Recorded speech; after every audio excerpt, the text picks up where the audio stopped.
Assalamualaikum warahmatullahi wabarakatuh.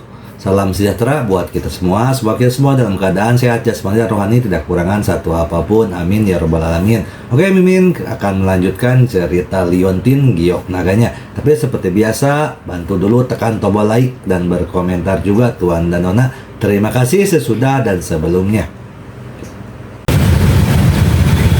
Bab 1749 sampai bab 1750. Keagungan kekuasaan ada di satu sisi, dan di sisi lain Bai Furqiu dikenal sebagai jenderal pemenang. Ia tidak pernah kalah, sehingga orang lain tidak punya waktu untuk menghindarinya.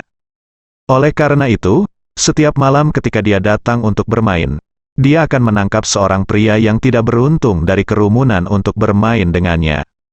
Tanpa diduga, seseorang benar-benar datang ke rumah saya hari ini. Namun, dia terkejut.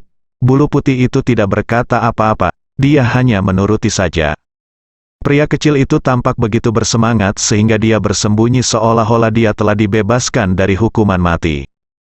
Kali ini, Bai Piqiu melemparkan kartu teratas ke atas meja. Dealer bertanya, "Kalian berdua, apakah kalian ingin terus bermain blackjack?" Bai Piqiu mengangguk. Ye Chong mengangkat bahu. "Oke, ayo main blackjack." "Oke, kalian berdua. Taruhan dasarnya adalah 1 juta. Setiap kali kalian menambahkan kartu, kalian harus menambahkan 1 juta. Kata dealer sambil mengeluarkan setumpuk kartu remi yang baru. Setelah mengocok kartu-kartu itu, dia membagikan 1 kartu kepada masing-masing kartu. Saat ini, banyak orang berkumpul di sekitar meja judi, dan semua orang memandang Ye Chong dengan rasa ingin tahu. Mereka ingin melihat siapa yang berani berinisiatif bertaruh dengan Bai Piqiu. Di meja judi, Bai Piqiu mendapat 7, sedangkan Ye Chong mendapat 10. "Terus tambahkan kartu," kata Bai Piqiu sambil melemparkan 1 juta chip lagi ke atas meja. Ye Chong juga melemparkan keripiknya. "Lalu, kirimkan yang kedua." Menurut aturan, kartu kedua ini diambil alih, dan tidak ada pihak yang mengetahui kartu truf pihak lain. Bai Piqiu mengeluarkan kartu trufnya dan melihatnya, ternyata angka 6. Ye Chong juga mengambilnya dan melihatnya. Pada saat ini, dealer tersenyum dan bertanya, "Kalian berdua, apakah kalian ingin menambahkan lebih banyak kartu?" "Lanjutkan," kata Bai Piqiu. Ye Chong juga mengangguk. Keduanya masing-masing melemparkan 1 juta chip lagi. Kemudian, dealer membagikan kartu ketiga.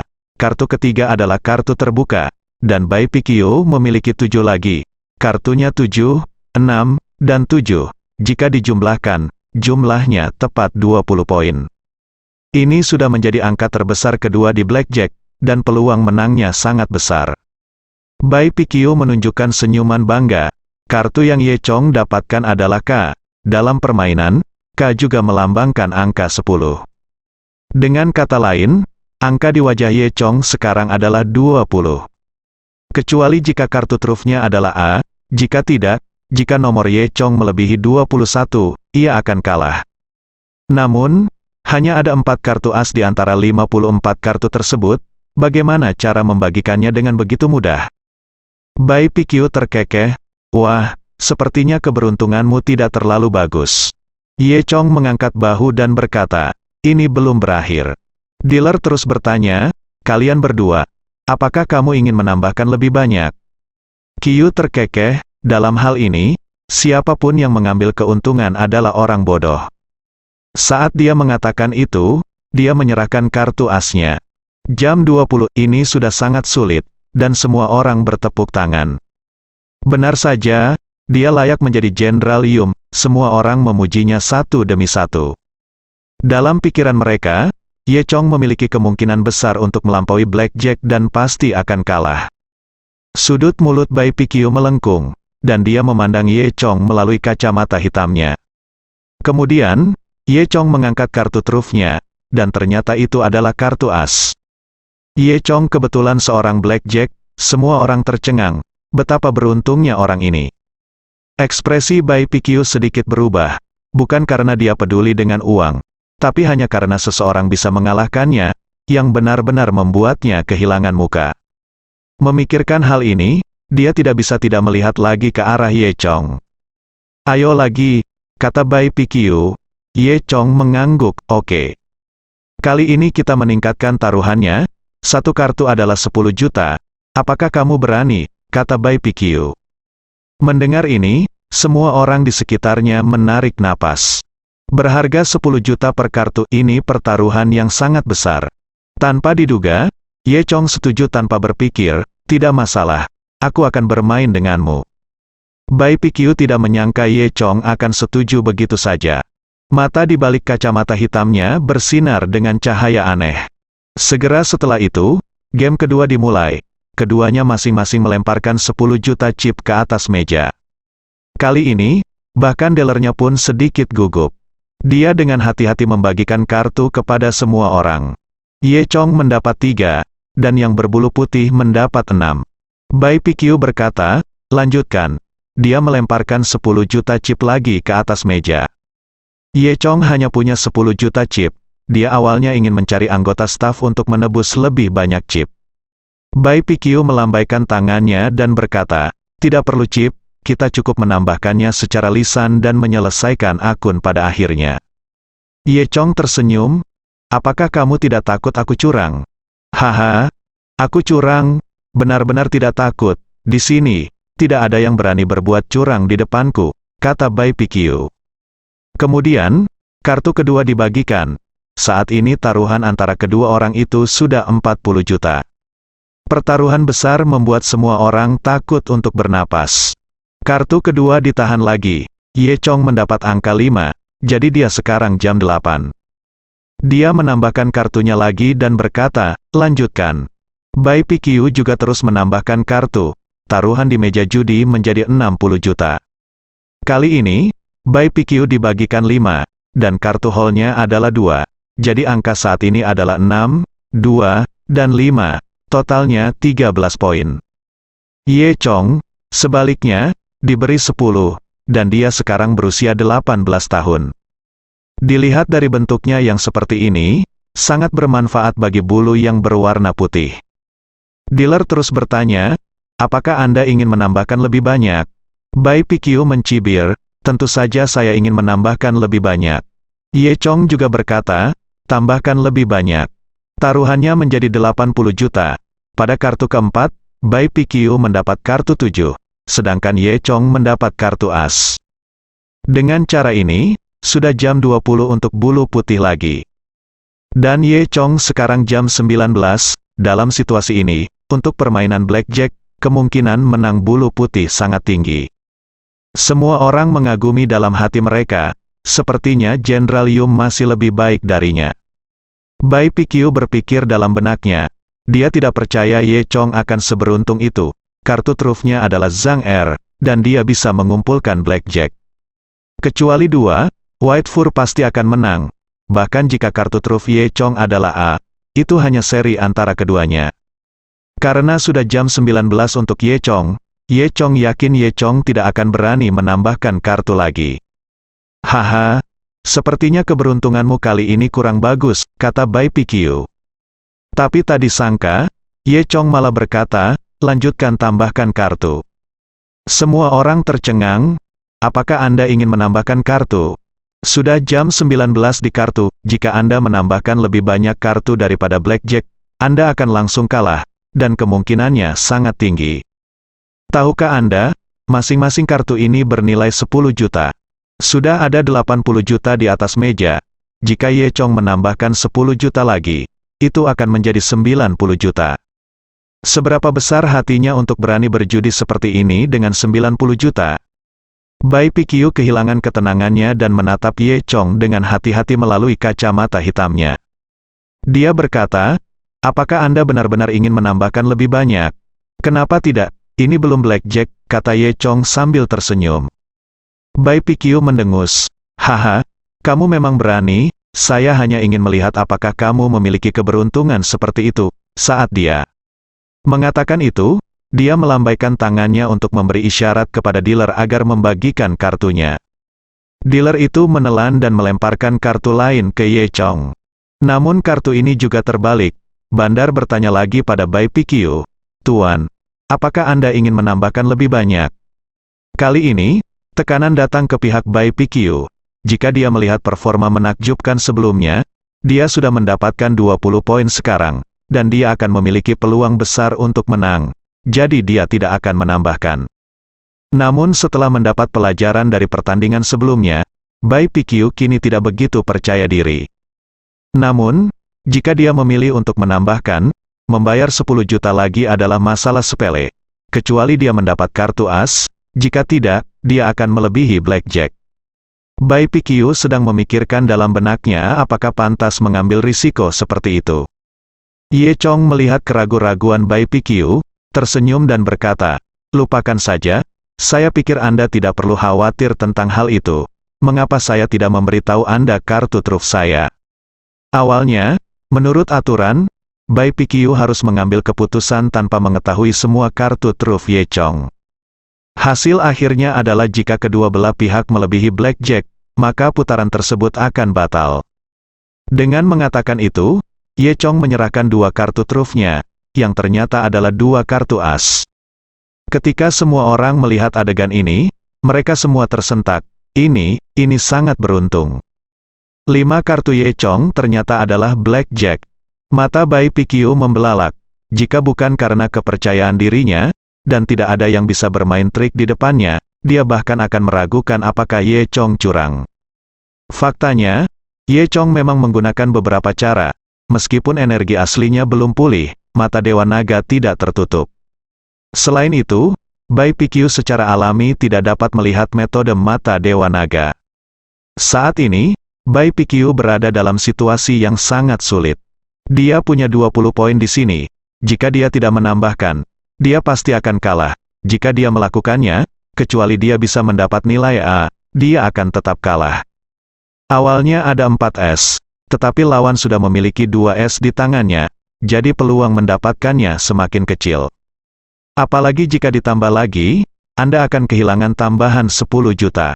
Bai PQ menyipitkan matanya, dan setelah berpikir lama, dia membanting meja. "Apa-apaan ini? Apakah aku masih takut padamu? Adakah yang tidak berani aku tambahkan? Tambahkan padaku." Taruhannya kini telah meningkat menjadi 100 juta.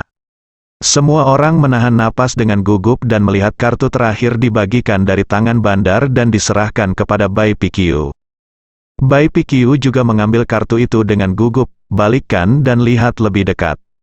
Dan wajah aslinya yang sangat gugup langsung menjadi semakin jelek. Dari wajah Bai PQ, semua orang dapat melihat bahwa keajaiban tidak terjadi. Bai PQ sudah kalah. Benar saja, kartu yang didapatnya berjumlah 6, dan totalnya sudah melebihi blackjack. Ye Chong menang, dan memenangkan 100 juta sekaligus. Semua orang memandang Ye Chong dengan emosi di hati mereka. Pada saat ini, orang-orang di sekitarnya berbisik. "Saya ingin tahu siapa ini, hanya saja dia terlalu berani untuk menyetujui banyak hal. Meskipun anak ini sedikit beruntung, dia tidak punya otak yang bagus." "Tidak, jangan tanya di mana tempat ini, apa gunanya memenangkan begitu banyak uang, jika kamu membuat marah orang dewasa, tidak peduli berapa banyak uang yang kamu miliki, kamu akan kehilangan nyawamu, dan..." Ye Chong tentu bukan tanpa otak, dia melakukan semua ini, itu semua disengaja. Ye Chong tersenyum dan berkata kepada Bai PQ, "Bagaimana dengan ini?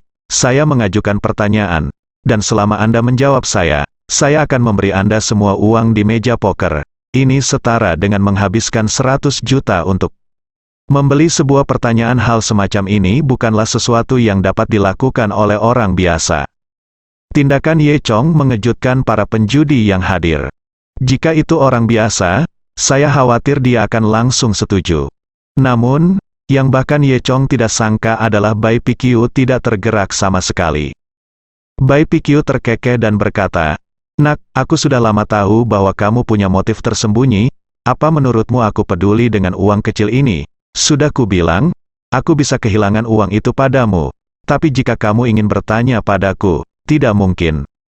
Bai PQ tidak mengikuti rutinitas dan langsung menolak Ye Chong. Kali ini, Ye Chong tidak bisa berbuat apa-apa. Kemudian, Bai PQ perlahan melepas kacamata hitamnya, memperlihatkan sepasang mata yang sangat dalam dan dingin. Menatap Ye Chong. "Wah, saya tidak peduli jika Anda memenangkan uang.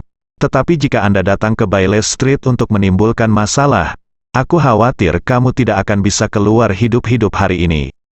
Ye Chong mengangkat bahu, tidak tergerak oleh ancaman ini. Jangan salah paham, kataku, aku hanya ingin mengajukan pertanyaan. Haha, mau bertanya padaku, tahukah kamu siapa aku? Kata Bai Pikyu sambil mencibir. Ye Chong berkata dengan tenang, melihat postur tubuhmu, kamu seharusnya menjadi orang yang hebat.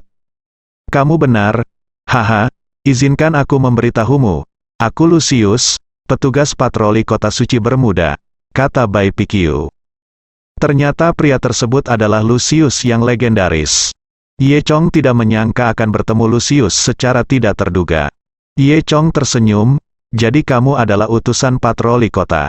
Apakah kamu datang kepadaku secara khusus? Lucius bertanya, menyipitkan matanya. Ye Chong menjawab, itu benar. Tidak, aku masih mengatakan hal yang sama. Aku hanya ingin bertanya. Di depanku, Lucius, jangan main-main, kalau tidak, kamu akan mati dengan menyedihkan, Lu kata Siusi. Ye Chong tidak menjawab, dia sedang memikirkan cara membongkar mulut Lucius. Jelas sekali, Lucius tidak kekurangan uang. Pada saat ini, Lucius tiba-tiba berkata, tetapi Anda, anak ini memiliki dua kuas, yang sangat menarik minat saya. Bagaimana? Apakah Anda berani turun bersama saya dan bermain taruhan lagi? Ye Chong tertegun. Itu ternyata. Ini masih ada dunia tersembunyi di bawah. Kenapa kamu tidak berani? Ye Chong khawatir dan tidak tahu harus berbuat apa. Lucius terkekeh, oke, ikut aku. Ye Chong berdiri dan menunjuk ke tumpukan keripik di atas meja. Simpan uang ini dan gunakan sebagai taruhan. Dengan itu, Lucius memimpin Ye Chong. Mereka berdua berjalan sepanjang perjalanan. Kasino tadi berada di lantai bawah tanah pertama, dan sekarang mereka sampai di lantai bawah tanah kedua. Lantai bawah tanah kedua adalah tempat kompetisi tinju hitam. Ruangan di sini 3 kali lebih besar dari yang di atas. Aula ini dikelilingi oleh tribun yang dipenuhi orang. Ada sangkar besi besar di tengahnya, dan di dalam sangkar besi itu ada sebuah cincin. Di atas ring itu, ada 2 orang yang sedang bertarung sengit. Kedua pria itu saling memukul hingga berdarah, namun tak satu pun berhenti. Aturannya di sini adalah begitu Anda memasuki ring, Anda akan bertarung sampai mati. Lucius membawa Ye Chong langsung ke ruang VIP. Keduanya duduk dan bisa melihat dengan jelas situasi arena di bawah melalui ambang jendela. Bagaimana? Apakah kamu berani bertaruh denganku dan menebak siapa pemenangnya malam ini? Kata Lucius. Ye Chong mengangkat bahu, oke. Setelah mengatakan itu, Lucius melambaikan tangannya, dan pelayan yang menunggu di pintu segera membawa poster. Nak, inilah 4 favorit untuk menang malam ini, kata Lucius. Ye Chong mengambil poster itu dan melihat ke bawah. Ada gambar 4 orang di atasnya, dan di sebelah gambar itu ada perkenalan singkat. Orang pertama disebut Artes, orang kedua disebut Red Warrens, dan orang ketiga disebut Dea Takyu. Dan ketika Ye Chong melihat orang keempat, matanya berbinar, ternyata itu adalah Susi. Ye Chong melihat lebih dekat dan melihat bahwa avatar itu benar-benar Susi. Susi dan Jiusi adalah 2 orang dari klan ular yang berhasil melarikan diri. Jiusi berkata bahwa dia dan Susi terpisah. Tanpa diduga, Susi akan berakhir di sini melakukan tinju hitam. Melihat Ye Chong dalam kesulitan, Lucius terkekeh. Dia pikir Ye Chong kesulitan menentukan pilihan. Bersambung.